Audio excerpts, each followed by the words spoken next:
Hello everyone, I'd like to get things started.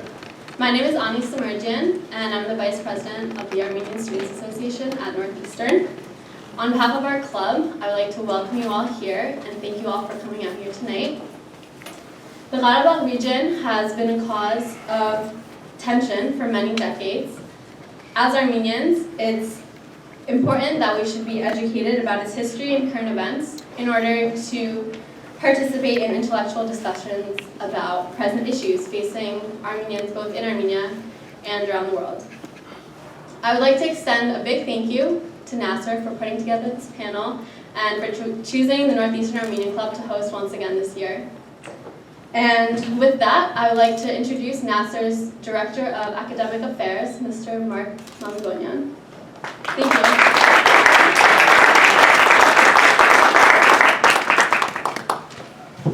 No, not a good idea. On behalf of NAASR, I really want to thank all of you who have braved the cold and the traffic and everything else to be here tonight, and I do especially want to thank Northeastern University and the Northeastern Armenian Students Association. As Ani indicated, this is the second program we have organized together in the past just over a year. In December 2014, we collaborated on a very interesting and memorable event, exploring identities in the Armenian diaspora, a panel discussion with members of the emerging generation. And one of the panelists from last time is here tonight. Now I don't see her, but she's here. And thank you for coming back to this event. It was a wonderful event. You can watch it on YouTube and relive the experience or experience it for the first time if you weren't there. And it was of special importance for NAASR because it marked the first in what has become a developing series of events at Boston area, and we hope in due course other area universities, offering discussions of Armenian topics of contemporary interest and relevance. A May 2015 discussion at MIT of diaspora involvement in Armenia's economic development was also a thoughtful and interesting event on this very important subject. So we're glad to be back at Northeastern where this started and where we are always made to feel very welcome.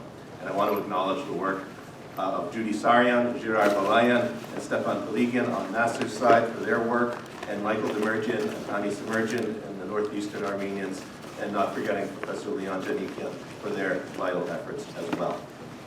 I want to point out that you should please stick around after the program proper for the refreshments, which are not here yet, but which will be. And I would also ask you to fill out the questionnaire, which Girard will be distributing. Girard, where are you? Will you stand and make yourself visible? Girard will be distributing the questionnaire. This is very useful for us as it helps us to get feedback and think about future programming. And there are materials about NAASR and other events and organizations, including free issues of the Armenian Mirror Spectator newspaper, outside on the table. While we're very sorry that Northeastern's president, President Joseph Aoun, was not able to be here with us, we are delighted that he has once again sent along a short video, which we will now see. Yeah. Good evening. My name is Joseph Aoun, and I am the president of Northeastern University. It is a special pleasure for me to welcome you to Northeastern. As a matter of fact, when I was growing up in Lebanon, my friends introduced me to Armenian culture, to Armenian food, and also to the Armenian football teams, the various ones, the Humentmen and the Humenmen. And I used to root for both at the same time because in that case, I was never in trouble with my friends. We live in a country where we have the opportunity to celebrate our roots and to celebrate the fact that we are Americans. And that's what you're doing here today. You are celebrating your Armenian roots. At the same time, you are proud to be Armenian Americans. You are also sending the world a global message. Wherever you are as Armenians, you care about Armenian issues, do you care about Armenian history, to care about the future of the Armenian communities wherever they are. So welcome to Northeastern.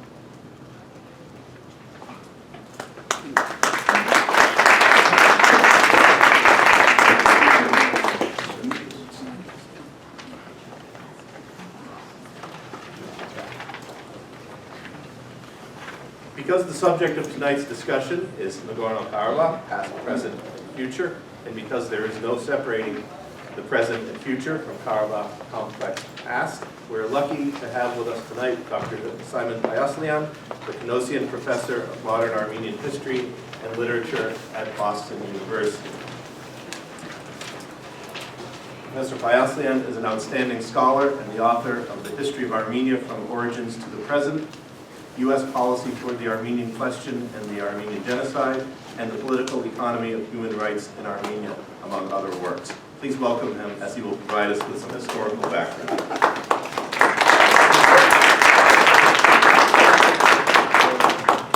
Thank you very much. It's a great pleasure to be here, and I thank NAASR and ASA organization here on campus for organizing this event and for your kind invitation to present this. Now, the material I have here, it's really for classroom lecture material, so it's a long, long lecture, but what I'll do is I'll just cut very, very quickly and just make sure. I think I have about 15 minutes, 10, 15 minutes, you're saying, like, all right. So what I would like to do is first, very quickly go back to the historical background without necessarily spending any time on this. Just to give you a sense as to, historically speaking, Artsakh had been part of Armenian territories for centuries and centuries and centuries. And what you really have is you would have foreign empires come and take over territories. And depending on the empire, you would have Artsakh or Karabakh being part of the Persian Empire or the Russian Empire and so on. And that, of course, creates a whole bunch of confusion in terms of the historiography of the region.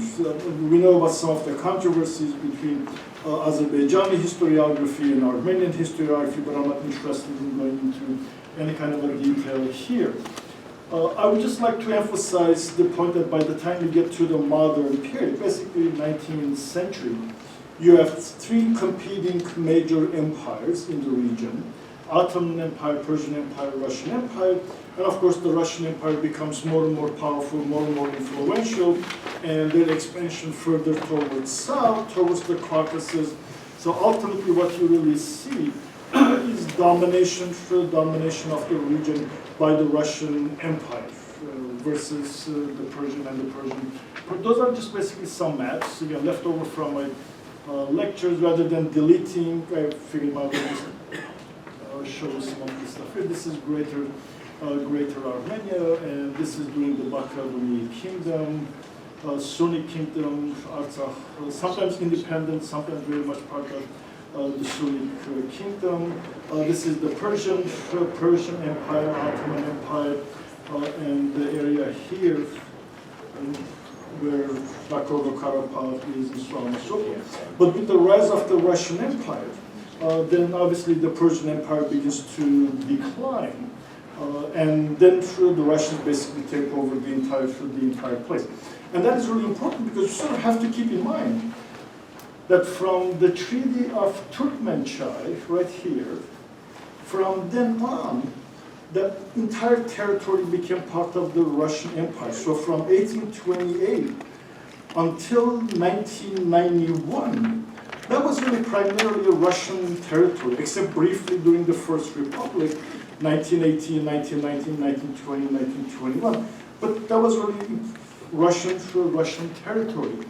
And that's a very, very important point in the sense that whenever ethno-territorial issues came up, the Russians looked at it as an area of their own interest, their own backyard. It's very similar to, let's say, the way the United States looks at Central America as their backyard. This is a very similar situation from the Russian point of view. So for them, ultimately, and we can all talk about this in a minute, ultimately really what matters is how do they control the region. And the good old imperialist strategy says divide and conquer and you control the region. That's the British style, French style, German style, and so Russian style as well. So once you enter the late 19th century, 20th century, you begin to see competing nationalisms. Armenian nationalism, Azerbaijani nationalism, Georgian nationalism.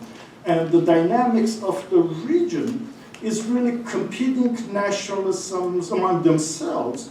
Georgians versus Armenians, Armenians versus Azeris, Azeris versus Armenians, and so on. But all three of them also versus the Russian Empire, as they're trying to gain independence from the Russian Empire. In the process, there are a number of territorial conflicts and wars, mini-wars. Most of you, I'm sure, are familiar with this one here, 1905, 1906, 1907, and then the development of the First Republic, Armenia First Republic, Georgian First Republic, Azerbaijani First Republic, and then the Sovietization. Now, our story here really begins with the Sovietization of the region, because by the time we get to 1980s, 1990s, the struggle is in the context of what Armenians have inherited from the Soviet regime. Whatever the 19th century issues, the 19th century background basically establishes the territorial basis for the conflict. It's a Russian territory. What happens with Sovietization is places the entire issue within the region in the context of Soviet policy and Sovietization, beginning with Lenin, but in this case, more importantly, beginning with Stalin himself, Uncle Joe. Immediately after the First World War, it was beginning to be sort of very, very clear as to what type of problems they're going to have. And this is one of the, I'm sure most of you are familiar with this one as well, the Sushi Massacre. Depending on whose numbers you're looking at, 3,000, 5,000, maybe even 10,000. And I think I have a picture there. But yeah, this is Sushi after, this is the Armenian quarter after the massacres in March 1920. I was very fortunate to find this issue on the internet. On the internet. Actually, when the first time I went to Sushi must have been 1995 or 1996. Obviously, it didn't look this bad, but it looked bad back then. And then last time I went there, I think it was 2012. Yeah, 2012. Much better. Absolutely no question about that. Much better in terms of construction, development, and so on and so forth. Still needs some, obviously, development and so on, but much better. This is really where the real problem begins. Now, I should mention that those conflicts that you see here, probably a good way of understanding is, imagine this conflict playing on the screen, on a TV screen. A movie is being played on the screen. So this is 1918, 1919, and a kid walks to the machine and presses the pause button. And the picture freezes on the screen. The picture just freezes on the screen. And then you get to 1988, another kid comes in and presses the play button, and the picture that was frozen on the screen, now it's beginning to play again. This is exactly what you have. It says something about national memory, it says something about nationalism, ethno-territorial identity, the persistence of cultural memory and ethno-territorial issues. It's really a very, very important point that the Sovietization process, while it causes the divisions within the territories, but also freezes the conflict until you get to a point where increasingly, first with Khrushchev, but then especially with Gorbachev, sort of encourages nationalist movements to express their demands more vocally, more openly. And then, of course, you get to 1988, 1990. This is where the most fundamental decision was actually made at this meeting here under Stalin. This is the Caucasian Bureau of the Communist Party. And while the first session was in July, on July 4th. But by the time you get to the next day, the decision was made that Nagorno-Karabakh will be part of Azerbaijan. That their view was that in doing so, you would have Christian-Muslim peace rather than war. But they had peace, but it wasn't really peace in the real sense. It was peace because, well, you have Stalin at the top. And who's going to challenge Stalin and then demand territorial readjustments? So that really becomes, that sort of freezes Nagorno-Karabakh in the context of the Soviet Union. And this is, Mikoyan was very much part of the discussion as well at the time. Those are the key players.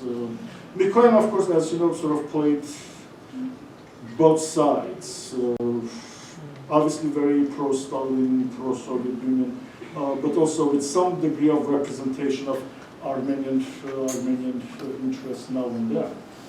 So this, in terms of becoming an autonomous region, but obviously you're looking at a region that's mostly Armenian population, and then increasing demands for reforms, improvements in the administration of Nagorno-Karabakh under the Azerbaijani government. And that sort of becomes part of the historical background. This is where you have Azerbaijan, Armenia, Nagorno-Karabakh, Lachin corridor. Most of you, I'm sure you've been there. That is one beautiful place. If you have not been there, you really should. So don't ever go to Yerevan and return without first going to Stepanakert or Sushi as well. It is just an incredibly beautiful place as you're driving. But then the sad part is, there's nobody there. You drive for miles and miles and miles and miles, not a single soul in sight, to this huge, beautiful mountains, beautiful setting, but there's really nobody there. Some small villages here and there, mostly totally depopulated villages, until you get to Sushi and then of course Stepanakert and so on. This is an important point here in terms of the number of Armenian representatives.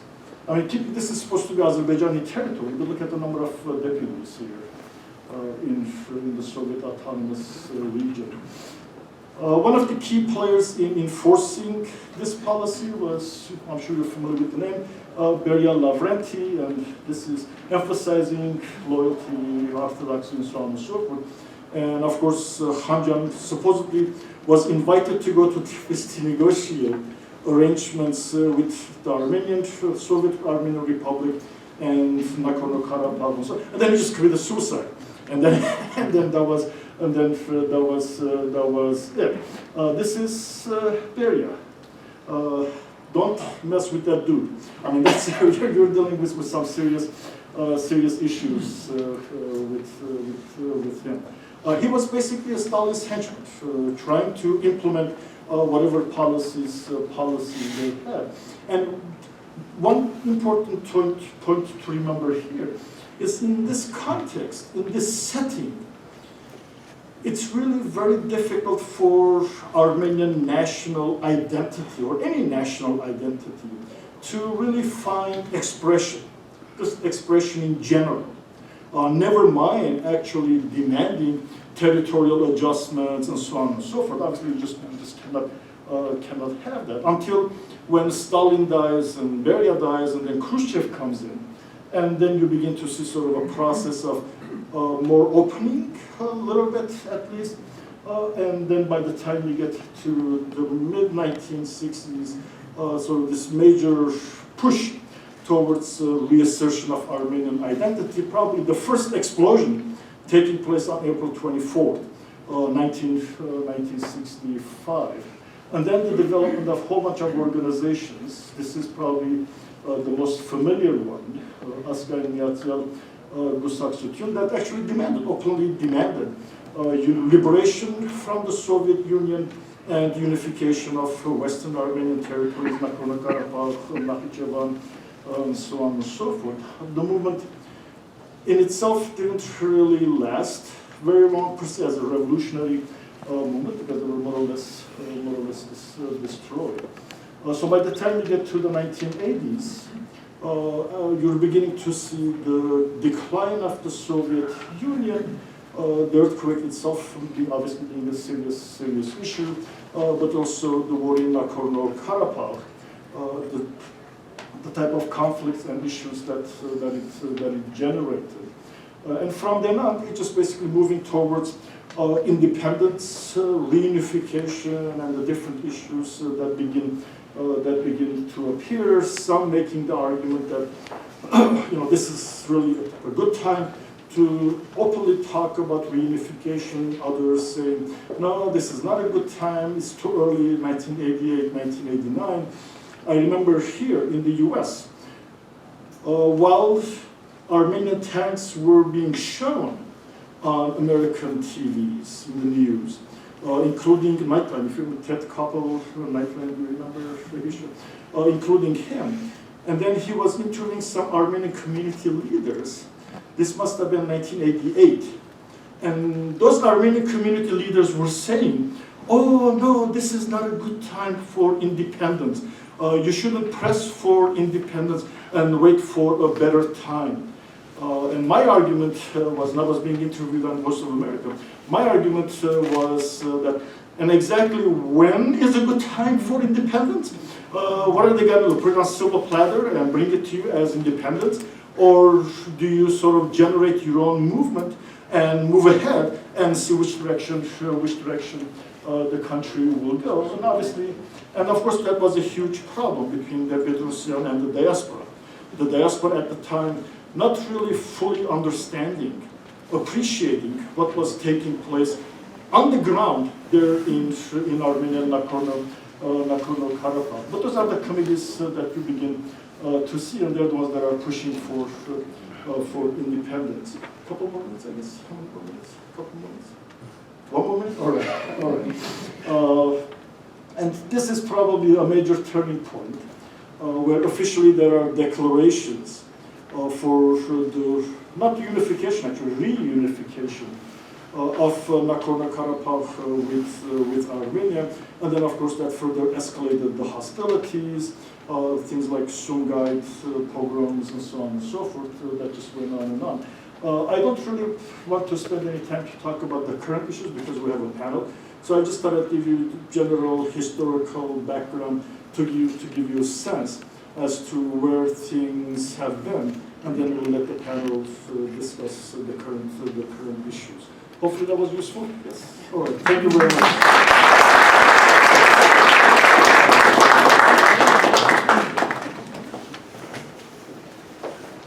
Simon, thank you for accepting and carrying out the hopeless task of summarizing a long, complicated history very quickly. Appreciate it.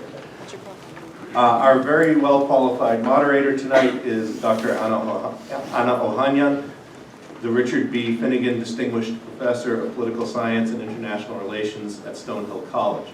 She's the author most recently of Networked Regionalism as Conflict Management, published by Stanford University Press last year. And a quick announcement before I hand things over to her. Stonehill College is inviting applications to its Global Security Studies program, which is an intensive internship and research opportunity in Serbia, Georgia, and Armenia. Some of the organizations hosting interns in these countries include Transparency International Armenia, Eurasia Partnership Foundation Armenia, CivilNet, Center for Excellence in Negotiation Yerevan, Prosecutor's Office of the Republic of Serbia, Helsinki Committee for Human Rights in Serbia. The program concludes in June with a 2-week-long Summer Institute on Regional Security Studies and Junior Scholars Conference on Global Security, both of which are held in Armenia. The applications are considered for 2016-17, and please see Dr. Ohanyan after this event if you want more information or to receive a flyer or an application. And now I will hand the program over to Dr. Ohanyan and our panel, and thank you. Very good.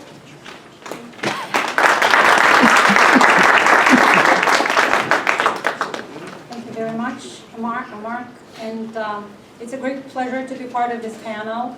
It is indeed an important topic, and we have a great panel today with us because their personal stories intersect with Nagorno-Karabakh in powerful ways.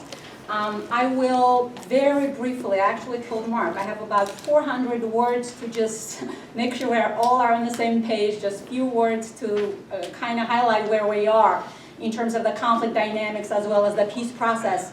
We have about 4 questions. They're structured questions. Each panelist will have an opportunity to answer each question in about 2-3 minutes, right? After that, we'll open the floor for questions from you. We're looking forward to a lively discussion, and we're hoping to keep a really kind of quick pace, trying to cover as much as possible. Nagorno-Karabakh is usually described as a forgotten, frozen, or low-intensity conflict. Since the ceasefire negotiated in 1994, the number of casualties has been less than 20 per year, which is below the threshold of 25, and this security analysts worldwide used to describe a low-intensity conflict. Since 2012, there has been a sharp increase in the casualties, with the number jumping in 2014 to 64 soldiers and 18 civilians on both sides. Considering the sharp increase in casualties, the military buildup, and regular threats from Baku for use of force, describing the conflict as low intensity or frozen is hardly accurate anymore. The conflict does remain forgotten in the international diplomatic political circles and is viewed to be outside of the core global security orbit. The violence in Syria, resurgent Russia, the rise of ISIS, to name a few. However, we'll forget about the conflict at our own peril. First, the conflict in Nagorno-Karabakh is slowly but steadily becoming a front line for the new Cold War between Russia and the West. Developing a strategy in dealing with Russia without pushing for the peaceful resolution of the conflict is likely to become a diplomatic dead end. Second, lessons from the current crisis in the Middle East indicate that authoritarianism and poor governance are powerful oxygen for radicalization and Islamic fundamentalism. The first 2 conditions are present in Azerbaijan. Combined with the third, the collapse of global oil prices and the devaluation of Azerbaijani currency, the conditions are ripe for a diversionary war in Nagorno-Karabakh. Public unrest in various cities and towns in Azerbaijan also create an incentive for blaming the enemy. If the war breaks out, it might threaten to spill over and project beyond its political boundaries, creating a conflict cluster with the wars in the Middle East. While some analysts worry about a danger of a proxy war in Nagorno-Karabakh, others point out that an escalation in violence last year can also push parties back to negotiating table. Now, short of a peaceful resolution of the conflict on the one hand, and a full-scale and open war, the status quo is that of Nagorno-Karabakh as a de facto state, an entity with administrative governance, free and fair elections, but lacking an international recognition. This takes me to my first question for our panel. Some international analysts and scholars identify 21 de facto states in the post-World War II era. Taiwan and Northern Cyprus are among the most sustainable and normalized de facto states with little expectation of renewed violence. In Eurasia, the list includes Kosovo prior to its recognition, Republic of Srpska in Bosnia and Herzegovina, Abkhazia, South Ossetia in South Caucasus. Similar to other de facto states, Nagorno-Karabakh lacks international recognition despite its internal coherence, stable institutions of governance, and regular elections.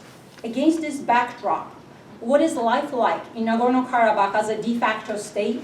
What are the effects of the economic blockade in addition to the lack of recognition and the political status? So that's our first question, but what I'm hoping our panelists would do, introduce themselves. Maybe we'll just have the panelists introduce themselves, and then we'll start with the first question, if that's okay. Armine? Hi everyone, my name is Armine. First of all, let me thank you, the organizers, for this kind of panel. Actually, it's very important to have such kind of panel in diaspora, where people are not familiar, but need to know the conflict more. And so, in this connection, thank you for organizing the panel. I'm coming from Karabakh. Actually, I'm studying here I will be here for 6 months at Arts University. So this, in this connection, this conflict has a real connection to me. Talking about my background, I've studied at Yordanyan State University in International Relations faculty. So talking about my background, what else should I say? What are you studying here in the U.S.? Yeah, I'm studying here at Tufts Fletcher School of Law and Diplomacy. I'm from Tavitan Scholars. It's advanced program. Yeah. Very good. Thank you very much, Armine. On to Konstantin. Good evening, everyone. I'm Konstantin Grigoryan. Thanks again for having me here to be able to participate. My background is I was born in Baku in Azerbaijan. All my grandparents were from Karabakh region, and my grandmother was actually a refugee twice. She fled in the events that Professor described earlier in 1920. She was 9 years old when the Turks invaded. They fled to Baku, and then again she was a refugee in the late 80s. We were kind of the victims, I would say, of the conflict because we were directly affected by it, even though we had no kind of active political say in the process. And we fled, ended up in Armenia for a few months, kind of felt not welcome there, fled to Russia, and we were refugees accepted by the United States government, resettled to Kentucky, and lived there, grew up there until high school when my family moved to Ohio. We were able to bring the rest of our relatives. Having said that, we still have a lot of relatives on my mom's side, especially that live in Karabakh, and I've been there a few times myself. Last time, I guess, a few years ago, but I ended up in the United States, which I can be more than happy, that I'm here. These opportunities would not have been available. Here I studied engineering, then I went to medical school, I moved to Boston to start residency. I'm doing residency here at Beth Israel Medical Center. Okay. Thank you very much, Konstantin. On to Anna. I'm very soft-spoken, so you have to tell me if you can't hear me. My name is Anna Astvatsaturian Turcotte. I was born in Baku, Azerbaijan in 1978. And but before I go into my background, I wanted to say thank you everyone for coming, and thank you, NAASR, for inviting me. This is an honor, and it's very important to bring these. And I reflect what you said earlier. Diaspora needs to pay attention to Artsakh and what happens there. But before I go into my background, my grandfather was born in Sunik region in Hunzoresk. In 1915, he was 5 years old, and he fled the events of the Armenian genocide and the violence that Turks were bringing to the region on the train with his sister. This was 1915, and the train took them to Baku. They survived. They saved a little girl on the train that her family couldn't feed, and they were trying to plotting to throw the little girl off the train because they couldn't help, but starve to death. My grandfather's sister took the girl, and 3 of them ended up in Baku. And only 3 years later, in 1918, the Azeri violence against Armenians took place in Baku. About 30,000 Armenians were killed there. So the Armenian genocide was repeating in Baku in 1918. This time they fled the violence on a boat. The Russians were smuggling Armenians to Turkmenistan. And I still have family in Turkmenistan. I don't know them, but they're still there, and that's how this happened. So eventually, my family ended up in Yerevan. But after the war, there was no work in Yerevan, and my grandfather decided Soviet Union will offer protection and moved back to Baku. And that's how my family's story starts in Baku. So in my family, we experienced it 3 times in just the 100 years in the region. I was born in 1978, and when Karabakh, a region I've never really heard of as a 10-year-old, held a peaceful legal referendum to secede from Soviet Union and rejoin Armenia. A week later, the Azerbaijani government orchestrated violence against the people of Sumgait, Armenian people of Sumgait. This was February of 1988, and the life as we knew it, a peaceful life we had in Baku, ceased to exist. Things changed slowly, but also drastically. 1988 was a year where Armenians of Baku didn't feel threatened, but knew that things might happen to them. So there was a lot of movement out of Baku, moving to Russia, especially in the summer of 1988. But the real violence that happened was also in Karabagh in 1988 in November. That's when we knew that this wasn't just a one-time deal in Sumgait. We knew that something was happening. December of 1988, Armenia had an earthquake, and it was horrific, and we were watching it on the news, wondering, how we can help, and just devastated by the deaths. And during that time, Azeris started sending congratulatory cards to Armenians of Baku, congratulating them on the deaths of Armenians. This wasn't just a one-time deal. This was a government-orchestrated campaign. In 1989, my mother just didn't think that this could happen in Baku. I was 11 years old. There were tanks on our streets. The tanks would come from the Soviets trying to put down the unrest, but they weren't there to protect us. They were there to make sure Azerbaijan didn't want to secede itself. So they told us that they had strict orders not to interfere if we were to be attacked. In 1989, my mother finally was convinced by something that happened to her, and I to this day don't know what it was, but something always triggered the family that this is not right, and she went and got a ticket to leave. My father's work told him that he wasn't allowed to leave until he finished a piece of artwork he was working on. He was an artist, and they wouldn't release his work card, which was very important for the Soviet citizen. In order to continue working, you needed your work card. My father was finally, my mother, my brother, and I left in September 18th of 1989. And my father was finally allowed to leave in October, and we were very lucky. We are very lucky, despite the violence that I've seen and the fear that we've had for the year and a half of our lives. We were alive.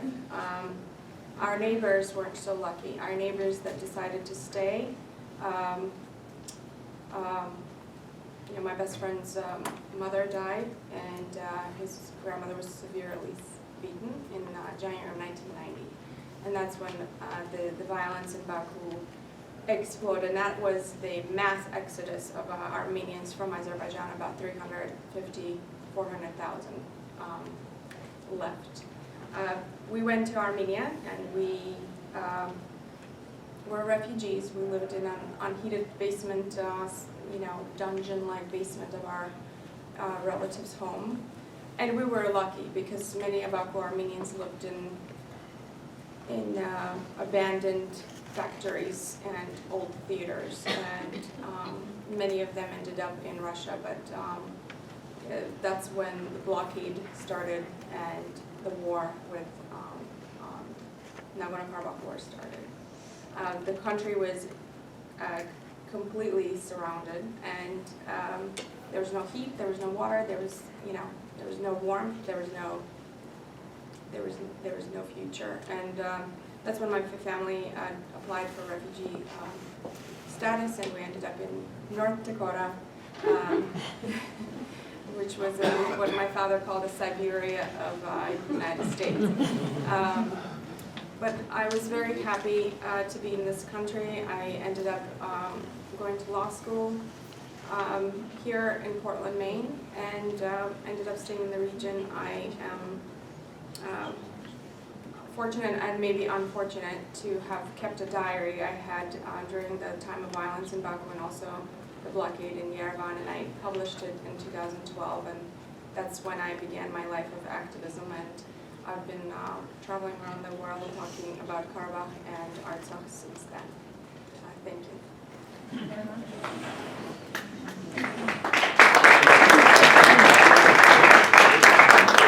Thank you, Anna. It's hard to continue after your story. I don't have that heartbreaking story. My name is Olya Yordanyan. I was born and raised in Armenia, Yerevan. My parents aren't from Karabakh. I just represent the generation of Armenians who lived in Armenia during the war and saw the effects of war. I'm a freelance journalist, and I'm pursuing my master's degree in Boston University. Previously, I worked for the BBC Monitoring and as well as at the Yerevan State University. I also studied international relations at the Yerevan State University, and this is a really important panel.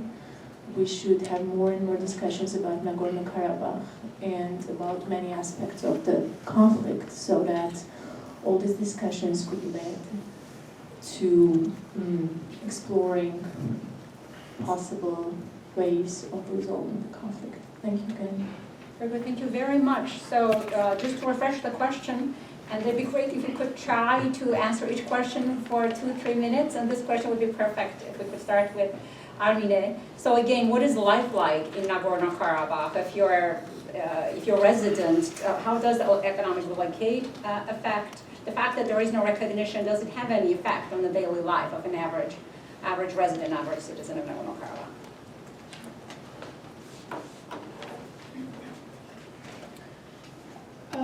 What I like to mention about Karabakh, first, I like to mention that it is not a conflict at the first place, it's a country. So it's a country with all its attributes as a country. So for me, I don't feel any difference or any kind of differences with other countries. Imagine a block of flats and with different apartments. So there are different apartments with a bigger one, a smaller one, and the rest and all the apartment does not recognize an apartment. So this does not mean that there is not such an apartment. It's that like you live with your life, but they do not recognize you. So it's not a problem actually for me. Talking about the challenges, I would like to mention about the I will reframe it like a humanitarian challenge. For example, we do not have an airport because of the Azerbaijani aggression, and they threaten to shoot down all the civilian planes.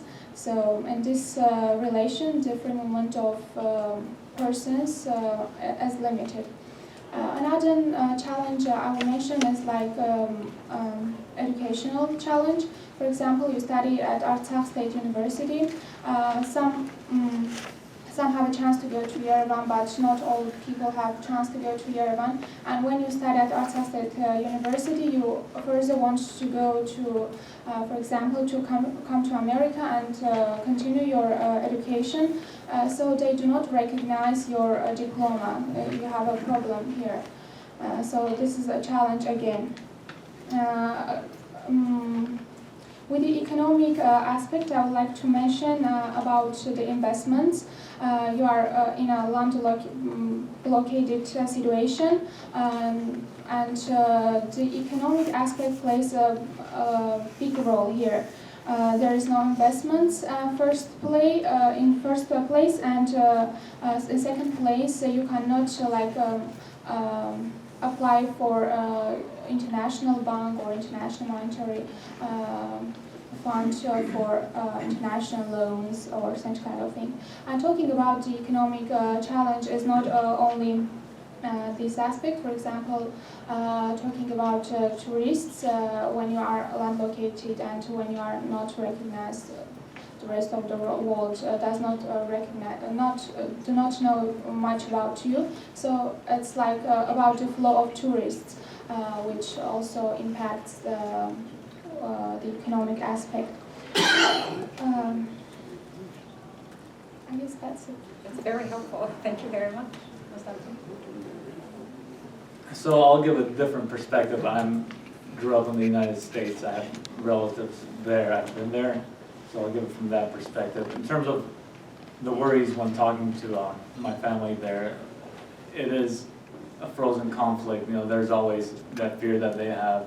What if war breaks out again? I think that's probably the last thing that they want.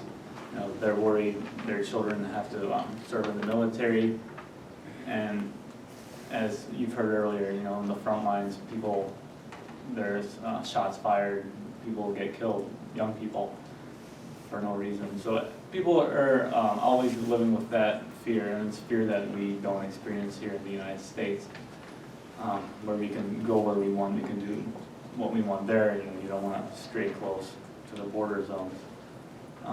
Having been there, it's also eerie, going through some of the regions where you see empty villages, or you're driving through the city of, former Azeri city of Agdam, which is totally destroyed. It was a city, and it's just kind of eerie. As an American, you look at it and you're like, wow, there's just shells of buildings. And of course, there are other areas within Nagorno-Karabakh that look like that. So you're always reminded of the atrocities that happened. And the city of Sushi, yes, it's being rebuilt, but there are parts of it where you go, you experience, you're reminded of the war. And there's just always that unease that people have. It's interesting. It reminds me of, I visited Sarajevo post-war, Bosnia and Herzegovina, several times, and with all the investment that has been going and trained in Bosnia and Herzegovina, there is a layer of the war and destruction parallel underneath all the building that is happening. So that reality is very hard, even physically, to get rid of. Thank you very much. And Anna? Well, I'll offer a more positive story, I guess, and then perhaps concentrate on the negative. The positive is that there's stable growth, economic growth, which is unusual for a country that's not, considered to be a country. It's blockaded, and its only trade is with Armenia. Its government is the most democratic and transparent in the region, which is, very telling of what the people of Artsakh want. They want a good government. They want a self-sustaining country, and they don't want war. They want to build, and they want to, driving into Artsakh, the roads there are, because of the foreign investment from the diaspora, are better than the roads in Armenia. So, it's rebuilding. You will drive through areas that are, absolutely remind you as if the war just happened. But Stepanakert is beautiful, and Sushi is getting there. Sushi is the artistic center of Artsakh, and building and attracting tourists and investment. There's mining, there's food processing, telecommunication businesses, and that's the type of construction, and also tourism. Those are the type of things that are in Artsakh right now. The negative is the lack of opportunities, educational opportunities for these young kids, attracting good educators in their universities is an issue. Lack of health care, you have an emergency and you need to get to Yerevan for a specialist. You cannot be, flown to Yerevan. You have to drive there for the next 6 hours, and that's a humanitarian issue. So when Azerbaijan passes a law that makes it lawful to shoot down civilian aircraft, that's a humanitarian issue, not a political issue. So the borders are constantly under attack. Every day you hear of a soldier dying. But also yesterday there was a civilian tending to his field that was shot by a sniper. Mines are an issue.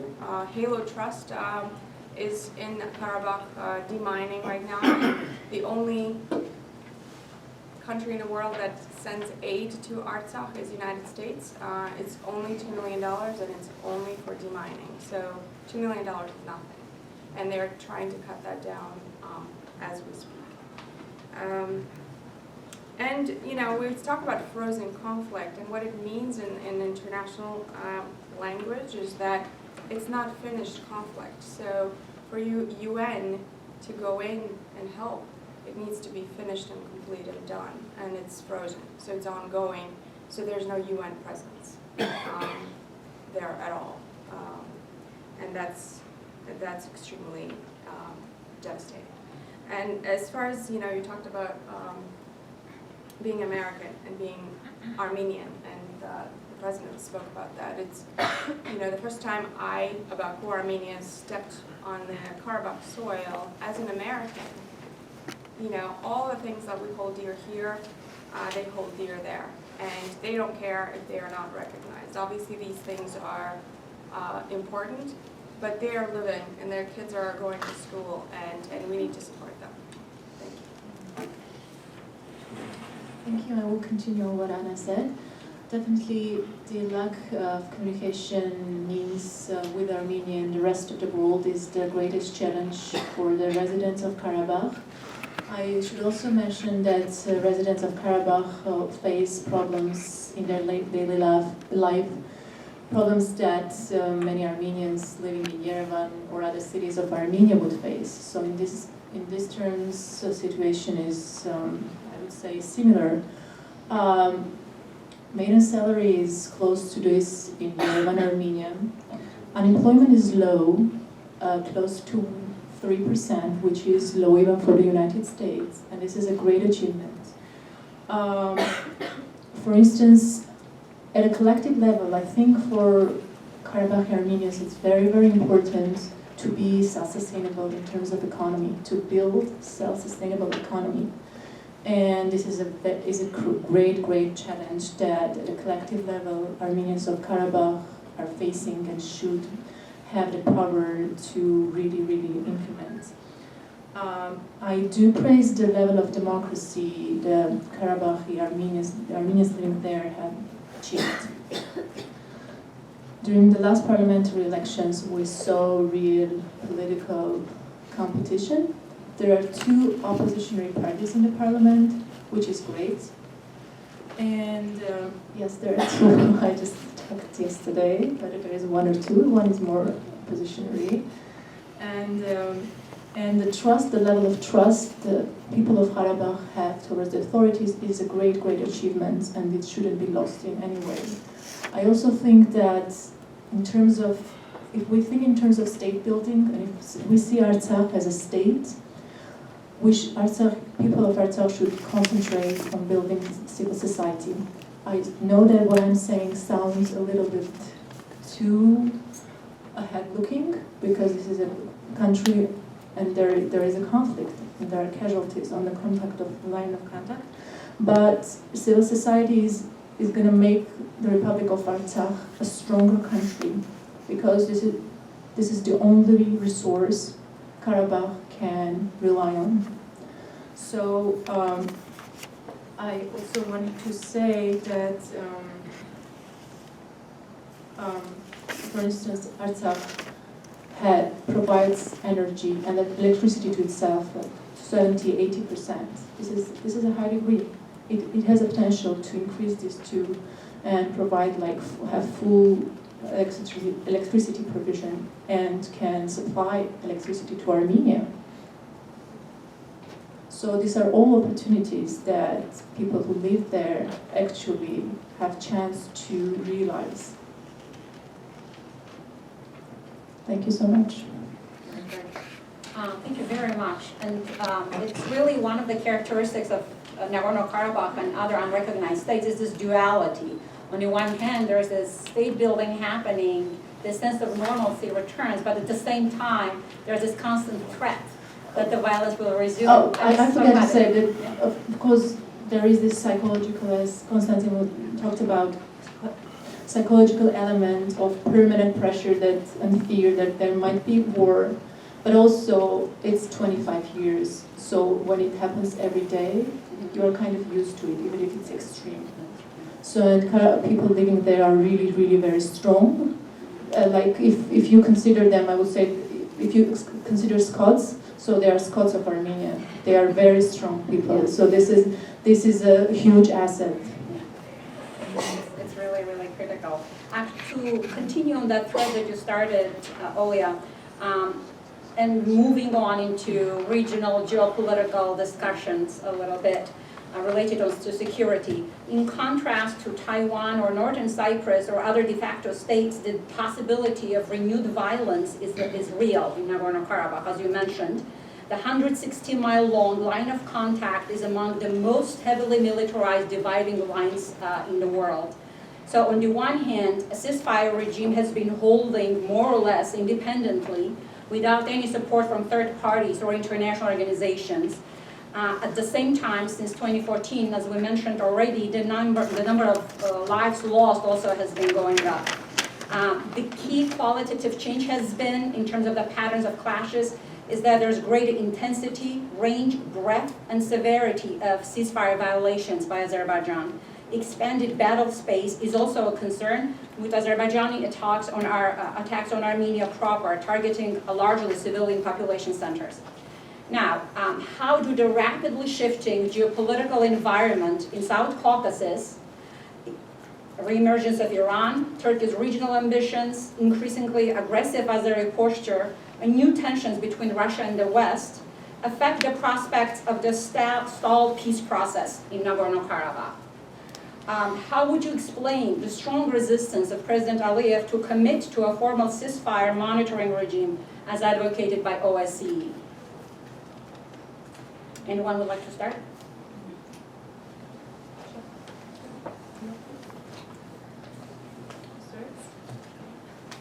Armine, let's start with Armine, to my left. Actually, I would like to speak about the geopolitical... Could you speak up, please? Yeah, sure. I would like to speak about the geopolitical situation in the region. In this connection, I would like first to examine the recent Turkish-Russian relations. When in the previous times, Azerbaijan didn't have a chance there was no need to support one country, because when there were Turkish relations with Russians, good relations, Azerbaijan only benefited from it because he's a partner, he's like a small brother of Turkey and a business partner with Russia. In this case, Azerbaijan has to make a choice towards either Turkey or Russia, because he can't be they can't be good with two sides. In this connection,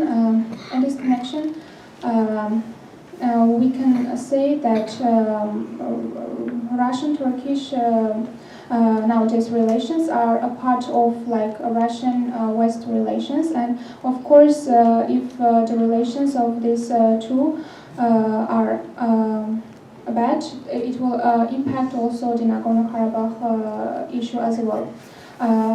The other thing is that Iran is re-emerging in the region. As you know, the nuke deal was already signed. So the reemergence of Iran in the region is big now, and it can affect the vice versa effect of Azerbaijan. Also speaking about Azerbaijan, there is, as Anna mentioned, there is an economic collapse, there is a devaluation of national currency, and there is also social, the people are not satisfied with the government, with the authority, and also there is a problem of ethnic national minorities, Lezgis, Talish, which will come broke one day. So in this connection, when the situation will get worse, when there is a need to keep power, Aliyev can use its last card, Azerbaijan Karabakh card. So in this connection, the bad situation of Azerbaijan is not we don't need to have a bad situation in order not to use Karabakh card. So it's like an adventurous behavior. You don't know what to expect. Very good, thank you. All right. In my opinion, though, the conflict, Armenians have always been kind of the pawn of larger powers that have surrounded it, and Nagorno-Karabakh in ways is no different. You have Russia, Turkey, Iran, the West, the United States. And lately with Armenia aligning more with Russia, kind of, to me it seems like probably the most likely scenario. It just stall, it continues, the status quo continues indefinitely. Because you have the large powers that are kind of at odds with each other. Remember that Iran, even though they're Shia Muslims, there's a very population in southern Azerbaijan or northwestern Iran, and it's kind of, they don't want to see a strong independent Azerbaijan because that can affect their own internal interests, Iranian interests.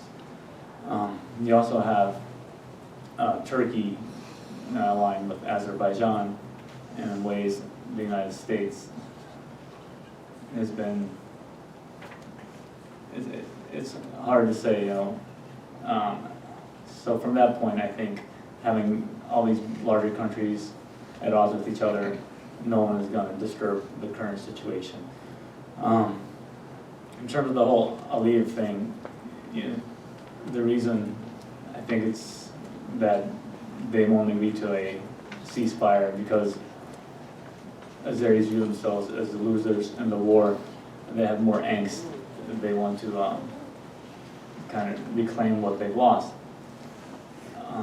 To them, yes, we can look at the history. We know that Armenians have lived there, but in their opinion, they claim the land as theirs. And if Aliyev were to sign a ceasefire, he would kind of lose face with the people that supported him. And it's always easier to blame, someone else, the Armenians in Nagorno-Karabakh for Azerbaijan's own problems. And so I think that's one of the reasons why he wouldn't sign anything anytime soon, rather than just kind of battling his sword, I guess, he's been doing. And the other problematic part in Azerbaijan, the whole situation with Safar several years ago, he murdered an Armenian in Hungary, and he became a national hero. He was given free housing. And it's kind of just disturbing that they would celebrate a murderer as a national hero. Yeah, thank you.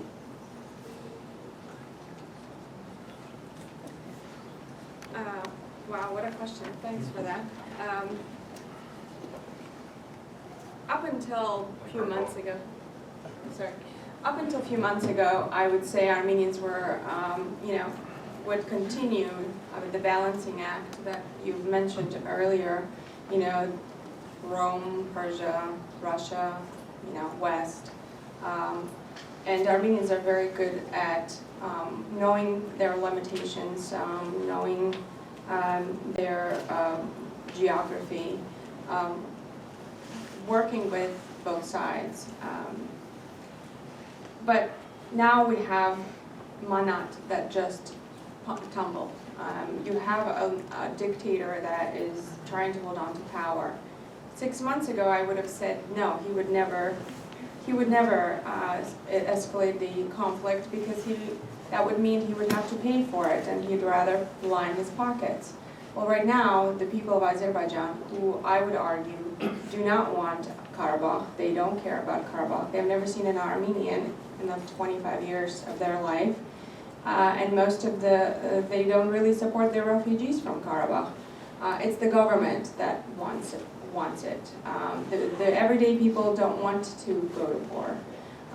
And you see that in the comments in social media. And, in the last few months, they've just, from supporting the government and praising Aliyev to completely bashing him and his henchmen. Because of what is going on in the country economically.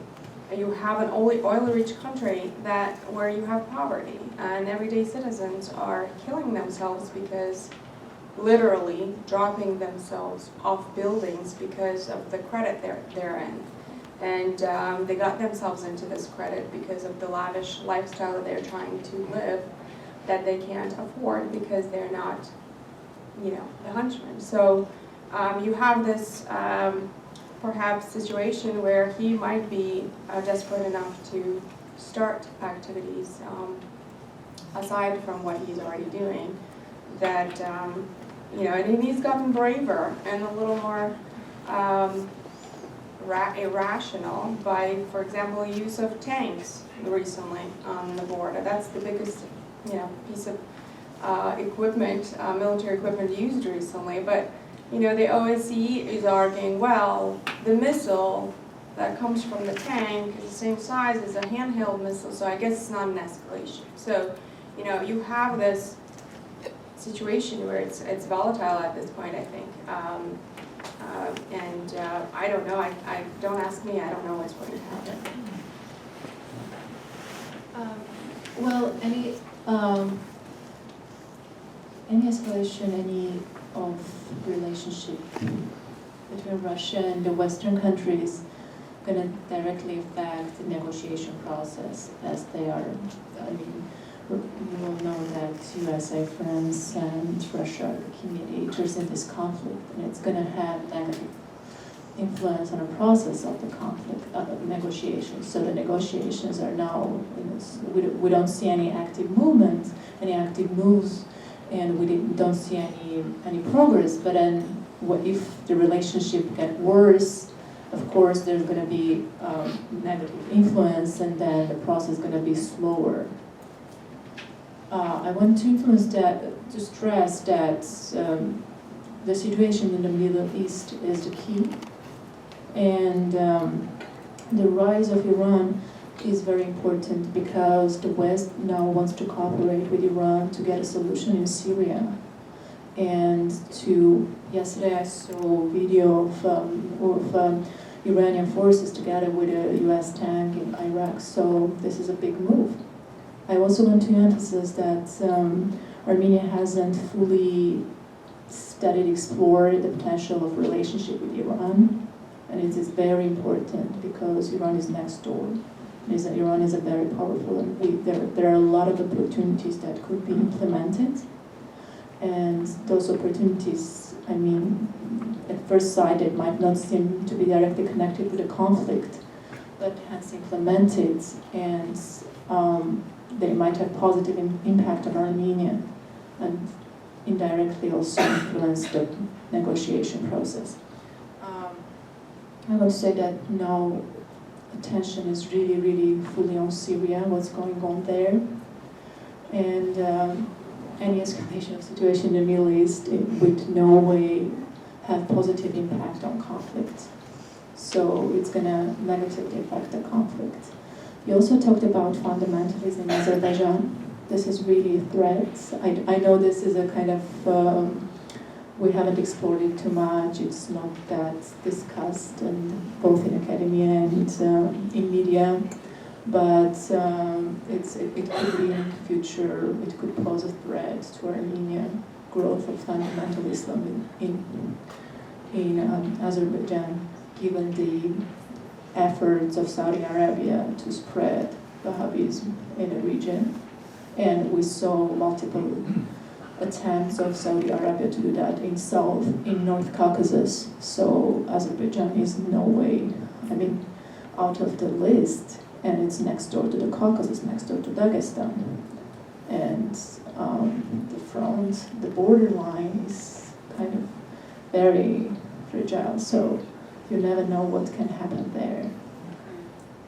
Thank you. One more question in regards to security.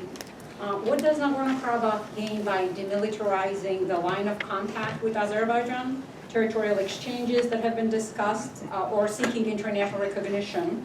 Is something like the Cyprus precedent, the creation of a practically stable status quo without full recognition, viable, considering that things seem to be stuck on several fronts of the conflict?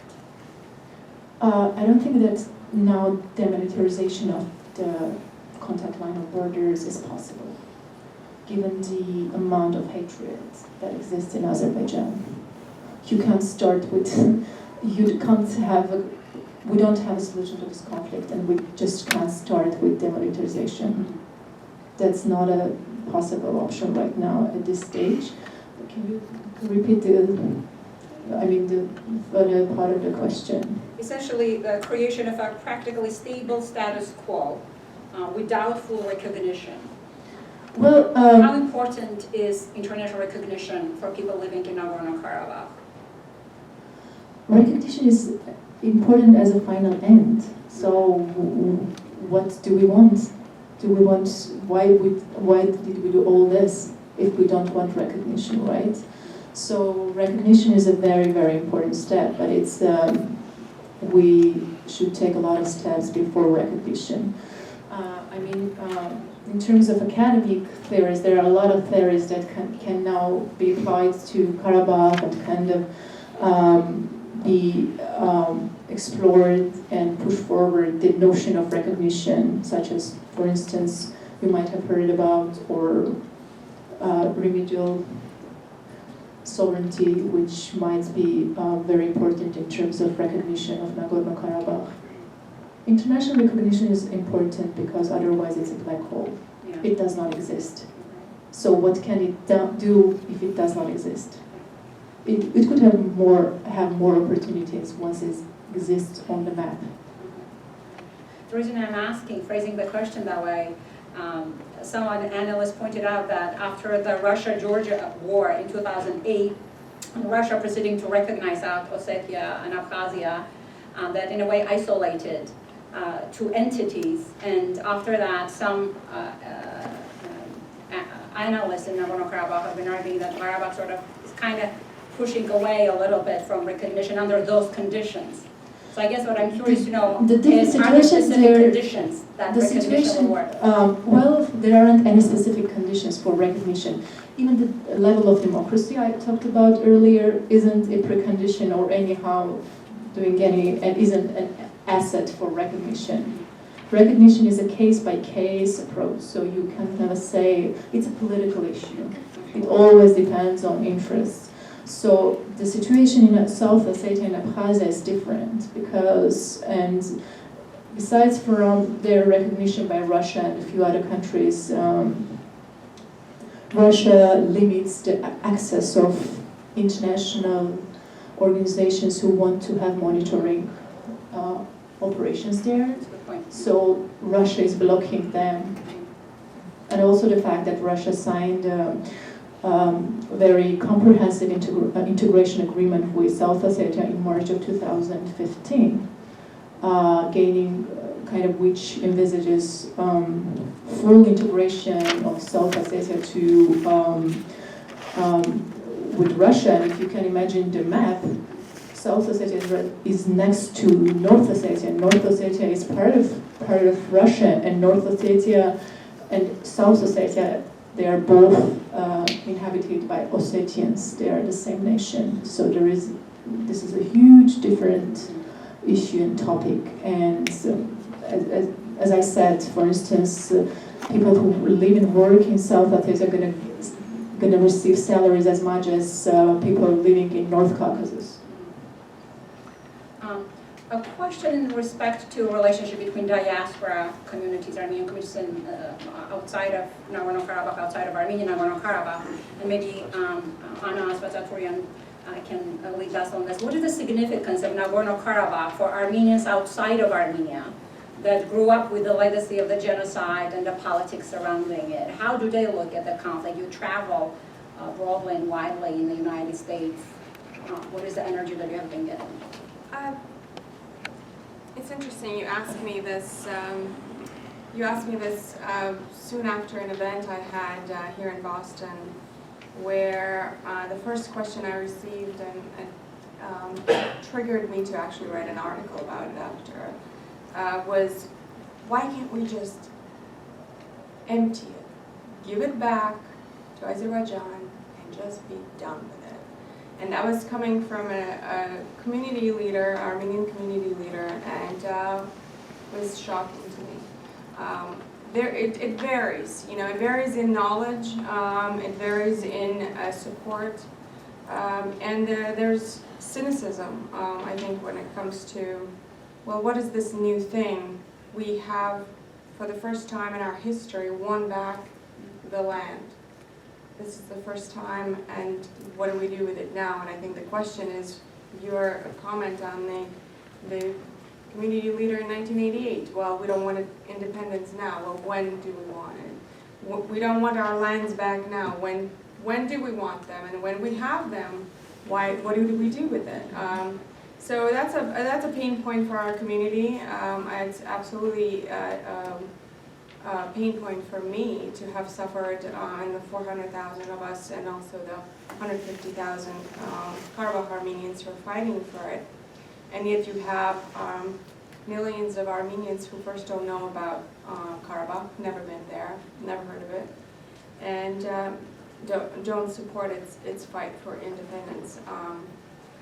That's why I think these events are important. If you are in any way able to set something like this up in your church, in your book club, and in some, just speak about Karabakh, go visit them, and spend your money there. Their economy is struggling, and they also need the moral support. I think that the main Massachusetts, Rhode Island, Louisiana, and California recognizing Karabakh independence is absolutely non-binding. It doesn't do anything, but it sends a message to them that we are here for them, and it also sends a message to Azerbaijan that we might not have oil, but we have numbers, and we have diaspora. So I think that's about it. Okay, thank you. Konstantin, would you comment on that question as well? So I guess, haven't been part of the greater Armenian diaspora. I grew up in Kentucky, then Cincinnati, Ohio, not many Armenians around. But growing up, I always felt connected to Artsakh, given that my roots are from there, and this is our land. We worked hard to defend it. And from my point of view, it should be integral to the whole Armenian diaspora. In the end, it doesn't matter if you're an Armenian from Baku, as myself, Yerevan, or Lebanon, Syria, and then we're all Armenians, and we should all be united as much as we can. And if we try to incorporate it into the greater psyche, then I think that would be beneficial, and the Armenians of Artsakh would appreciate that. And I know with the whole Syrian crisis, a lot of Armenians have fled and have resettled there, and hopefully that will kind of create stronger bonds between the different kind of Armenian diasporans. Olya, would you comment on that, please? Yes, I was waiting for this moment. Actually, this is the best part about, because it's when we can do, it's where a lot can be done. So I wanted to start pointing out that information technologies create a lot of opportunities for Karabakh to overcome its isolation, because clouds, internet, does not recognize any borders, thanks to God. And Artsakh has a lot of potential in terms of developing, and there are a few Armenian IT companies that work there, and the products Karabakhi IT guys create are sold through these Armenian companies. So this is a huge, huge field that could be explored, and diaspora Armenians can be a huge assistance, can do lots in terms of developing this field. I also want to say that thinking about diaspora Karabakh affairs, we think about big donations, great economic projects, but I want to say that a lot of people in Karabakh are self-employed and do a lot of small projects. And sometimes these people usually need a few $1,000s to make this project go on. So connection between diaspora and Artsakh could help these people in all terms logistically develop their own businesses and producing, and then helping selling this, or finding any other ways of improving entrepreneurship. I wanted to point out that nowadays in Armenia there are projects in remote villages in Armenia that have completely different concept. So they help the people who live there to start their own businesses. And it works. It works in Tavush region. There are success stories. And this could be done in Karabakh too. And this is a huge potential. And the other thing that I want to say, diasporans need to discover for themselves Artsakh in a new way. I was talking to a friend of mine who is in parliament, and he just asked me to say this on his behalf, that he would love to see a diasporan Armenian doing his or her internship in Artsakh parliament for the summer. I'll send my students. Yes, and he said he was sure that other parliament MPs would join. And this is a great opportunity for students to go and see, to explore, to fall in love with Karabakh. Why not? So if I hear you correctly, you're saying Yes. technologies allow new ways for diaspora to connect. Yes, and you don't need this formal recognition. You just need the wish, you just need a project, and you just need mind. We have, Karabakh Armenians have this money. There is no lack in that, and there is no lack in power. Will, this could be done. And also small family-oriented business projects. Don't give them money, but help them to figure out how to earn money.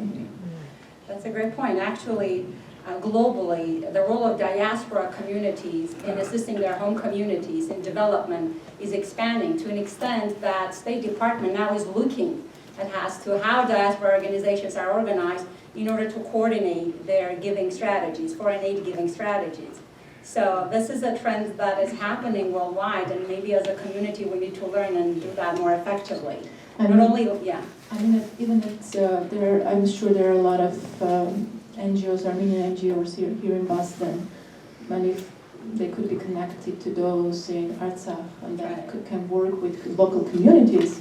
I want to highlight local communities. Don't go to government. Go to people. Go to local communities.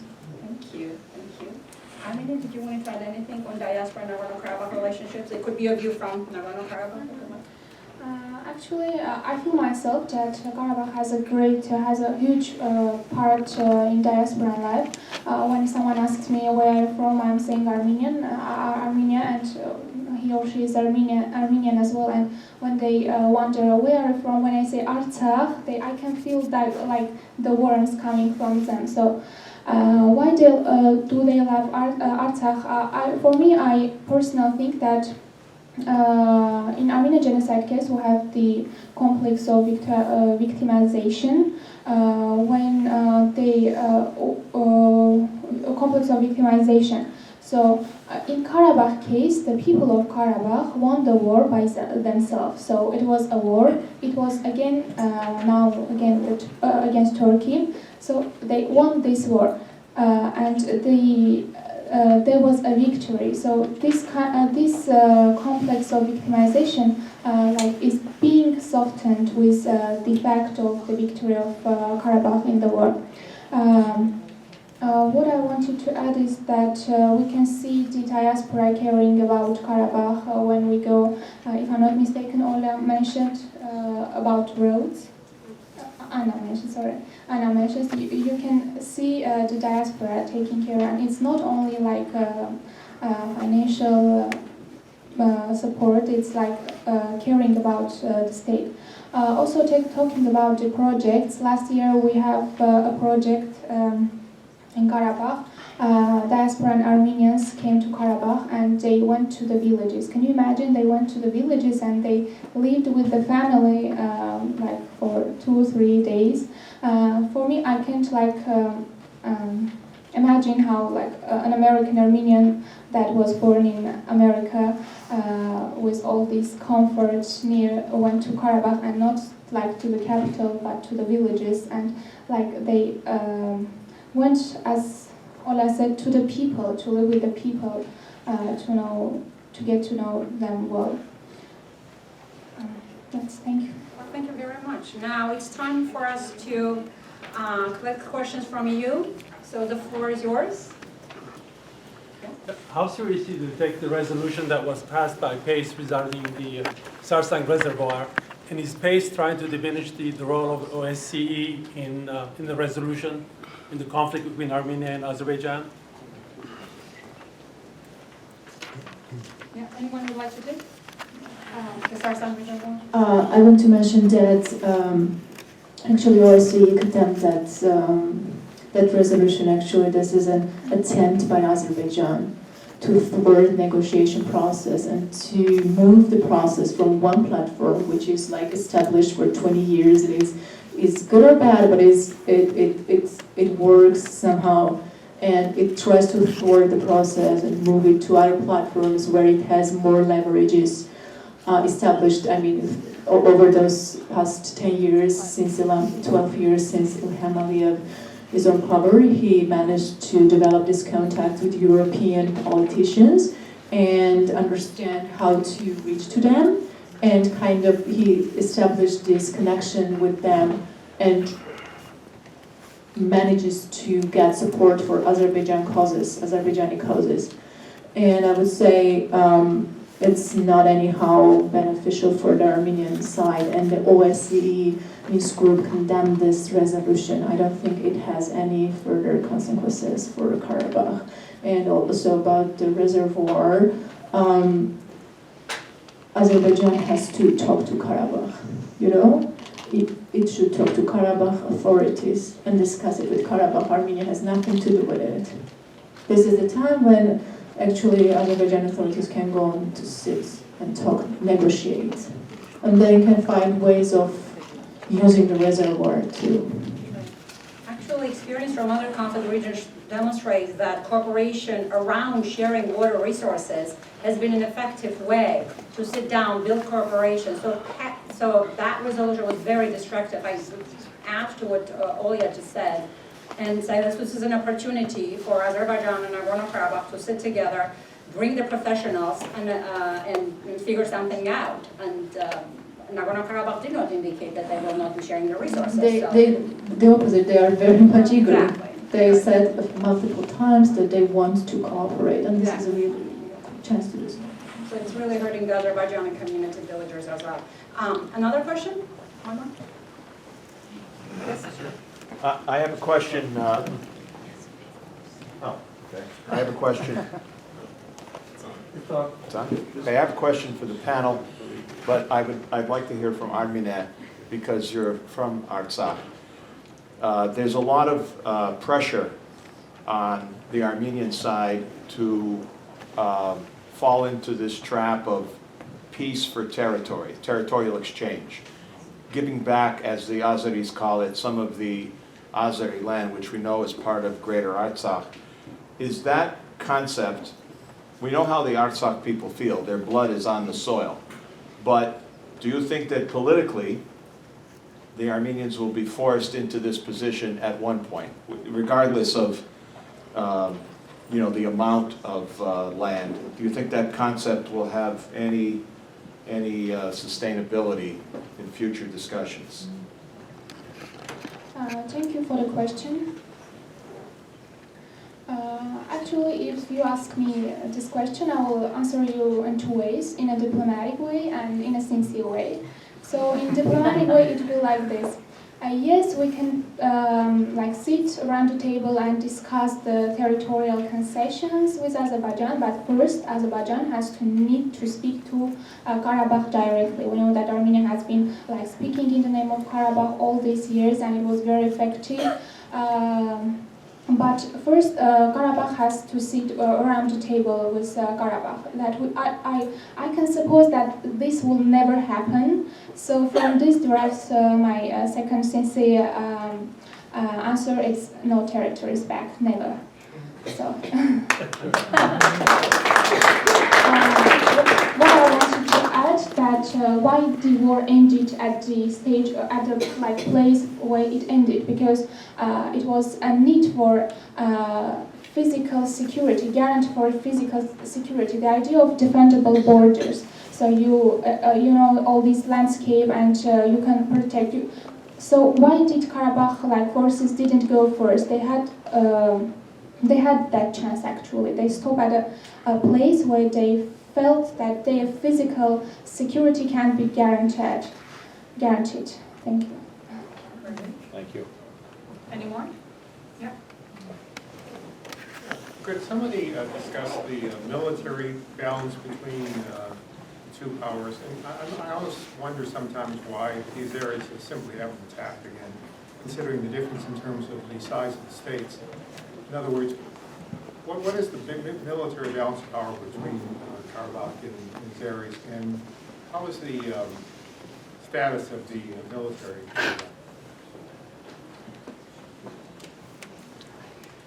Well, I'll take that one. Azerbaijan is an oil-rich country, and Karabakh is a small region fighting for its independence with a failing economy. Yet every person in Artsakh that I've met would take the arms to protect their land. So I don't know, are you talking in terms of financially, size-wise? I don't have the numbers in front of me, but it's the difference is night and day. Do you want to speak to it? So, in terms of military spendings, Azerbaijan spends at least 3 times more than Armenia does. Its military budget is definitely higher. And there was an intense military buildup over the past few years. Azerbaijan has more military hardware than Armenia has, according to experts' assessment by now, because the spendings on military have been huge. Though in 2016, the spending's gonna drop because of the oil prices and manat issue. It's gonna drop. Thank you. And I'd like to add to that, they might have the military equipment, but from the past experience, we are not sure if they know how to use it, honestly. So, yeah, and this is a quote from someone at OSCE, so, I don't think that really matters, honestly. Yes. Just I wanted to add, when people ask after the war, during the war, when people ask, how many tanks do you have, Armenians, they ask Azerbaijanis how many tanks they have, such number of tanks we have, because we took all the numbers, all the tanks. It's not about the tanks, it's about not quantity but quality. And also talking about the military part of Azerbaijan, this year in 2016, previous year it was like 3.1 million, and this year it is like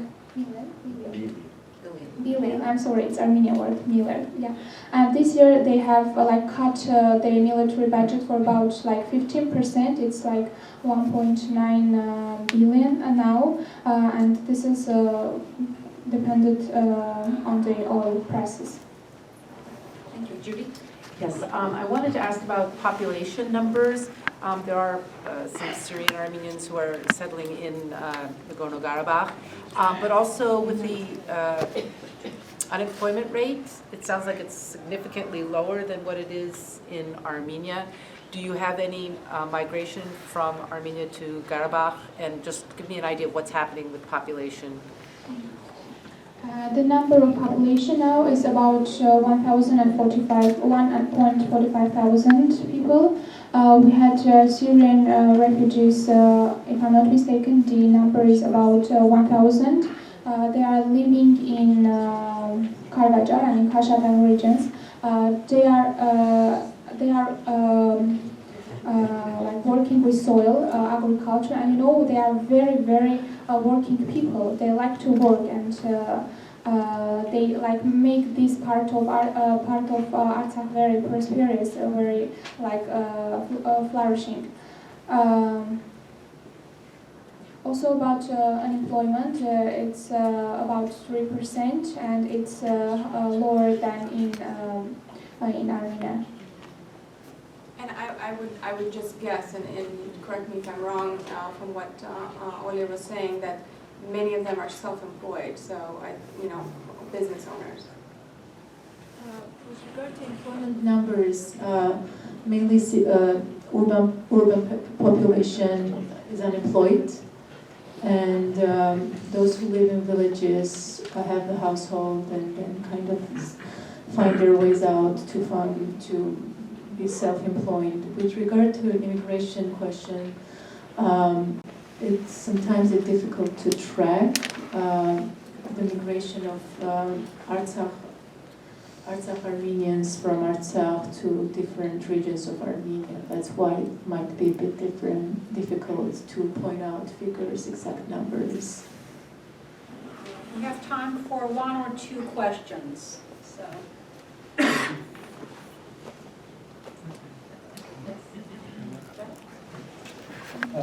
How does Russia supplying advanced military weapons to Azerbaijan? And I'm told by people in Armenia that Russia gives the same types of weapons, but more advanced versions to Armenia. Plus, Russia is strengthening its military bases in Armenia. So how does all this affect the balance of power? And if a war unfortunately should break out, what would the Russian forces in Armenia do? Great question.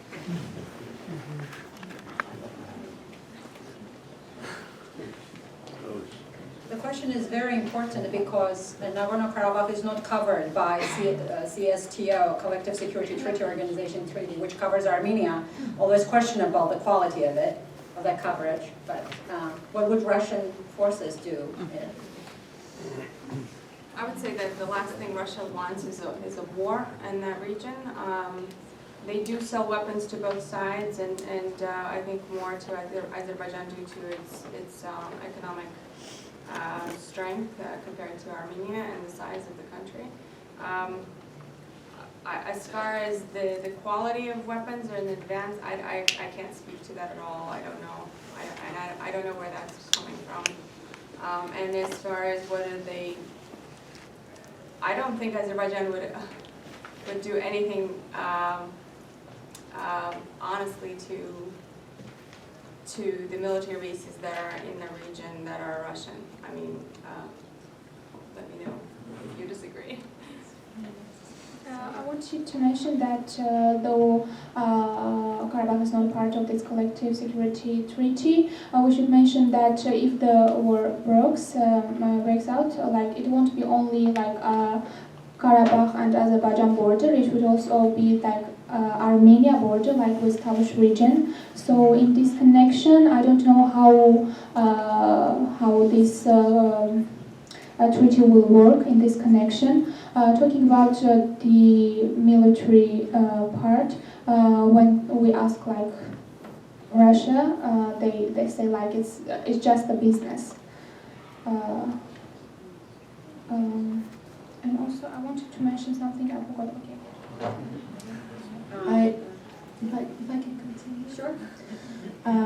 It's not a good thing that Russia does. I mean, the U.S. doesn't sell arms to any party of the conflict. I think Russia should stop doing that. I think you were talking about S-300 anti-missile defense system that Armenia had, but Azerbaijan didn't, and recently Russia sold that hardware to Azerbaijan as well. I also wanted to mention, as Professor Ohanyan said, the Armenia is a member of Collective Security Treaty Organization, and it's a collective defense organization, and like NATO, an attack on one member means an attack to all members, against all members, in which case it means that Russia has to kind of protect Armenia, but it's a difficult question. Just to highlight that there has not been a precedent yet, so CSTO is really not tested.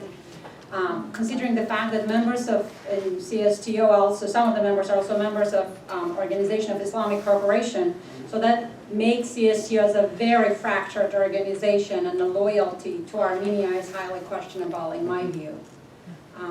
I said that we don't, well, let's take one more question. Yeah, Jack? What is holding back Armenia from recognizing Karabakh? Actually, that question was even in the parliament of Armenia to formally recognize the independence. Now, now we have this format of OSCE Minsk group that is the main factor, that is the main one who is dealing with the conflict. So recognizing the independence of Karabakh will mean to destroy all this that is built and to do other things. So Armenia is saying that we want to solve this question within the framework of Minsk group. Actually, it's Azerbaijan that wants to shift the problem with Minsk. Even it was mentioned that they want to bring it to the United Nations. But as we know, in the United Nations, they have a lot of Islamic states, that members that that will express their solidarity, like Organization of Islamic Countries.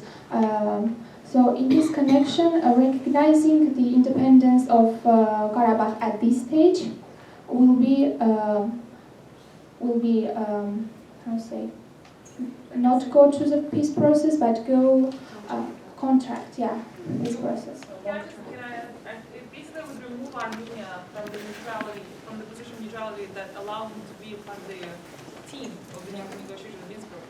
As soon as they take a position, they have to sort of exit the room, because they cannot be the neutral participants in this conversation.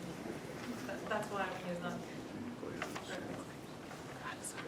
Well, our time is running short. I'm hoping you can join me in thanking our great panel for such an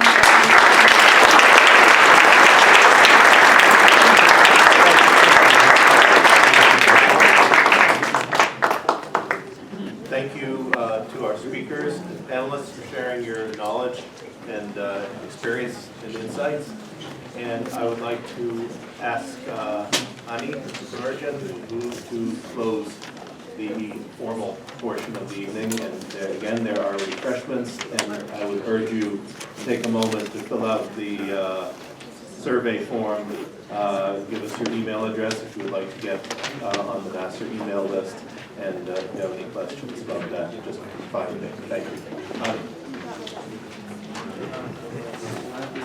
I'm just going to quickly reiterate. I just want to thank you all for coming out. I know I learned a lot, and I hope that you all did as well. Thank you to all the panelists and Professor Ohanyan for sharing your stories. It was very insightful and definitely gives us a lot to consider moving forward. So thank you again, and I hope you all stay to mingle amongst yourselves with some refreshments. Thank you.